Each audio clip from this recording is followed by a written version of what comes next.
კვლავ ეთერში ვართ. დღეს დილას დედაქალაქის მაცხოვრებლები არნახული მასშტაბის კვლევების მოწმეები გახდნენ. როგორც მოწმეები ამბობენ, ეს დღესდღეობით 5 საათზე დაიწყო და აქამდე გრძელდება. პირდაპირ ეთერში გვერდება სალომე ბარკერი, რომელიც შემთხვევის ადგილზეა და დეტალურად მოგვიყვება თუ რა კვლევას აქვს ადგილი. სალომე, მოგესალმები. შენ უკვე დილიდან ადგილზე ხარ და თუ შეიძლება გვითხარი რა სიტუაციაა? მოგესალმები, საქმე ისაა, რომ მართლაც ძალიან დიდი კვლევა ხდება სპეციალისტების თქმით, ჯერჯერობით შეუძლებელია იმის დადგენა, თუ საიდან დაიწყო ეს ყველაფერი. ადგილზე მობილიზებულია კვლევებასთან ბრძოლის დეპარტამენტის აბსოლუტურად ყველა თანამშრომელი და ისინი მუხ-ჩაუხრელად მუშაობენ, რომ აღმოიფხვრას ეს კვლევა, თუმცა შედეგი ჯერჯერობით არ გვაქვს.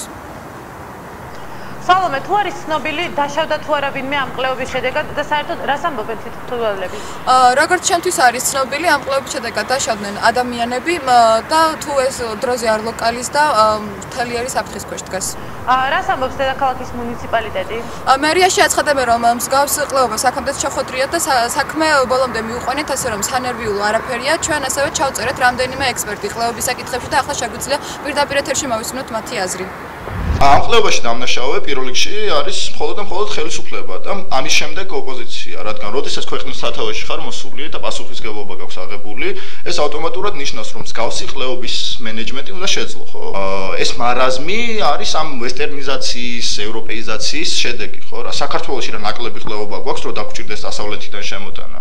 ექსპერტების ამ განცხადებას ცხადია არ ეთანხმებიან ხელისუფლების წარმომადგენლები და ამბობენ, რომ ქართველ ექსპერტებს ამ საკითხში არაფერი გაეგებათ. რასაც თავის მხრივ არ ეთანხმებიან ქართველი ექსპერტები და ამბობენ, რომ კვლევების მეტი ცხოვრებაში არაფერი უკეთებიათ. სალომე, რა მასშტაბის კვლევებასთან გვაქვს საქმე?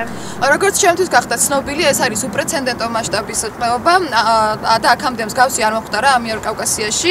ეს იმაზე უფრო დიდი კვლევა, ვიდრე 92-93 წლის თბილისის კვლევები და თვით ლეგენდარული ხრესილის კვლევებაც კი ვერ მოვა ამ მასშტაბებამდე.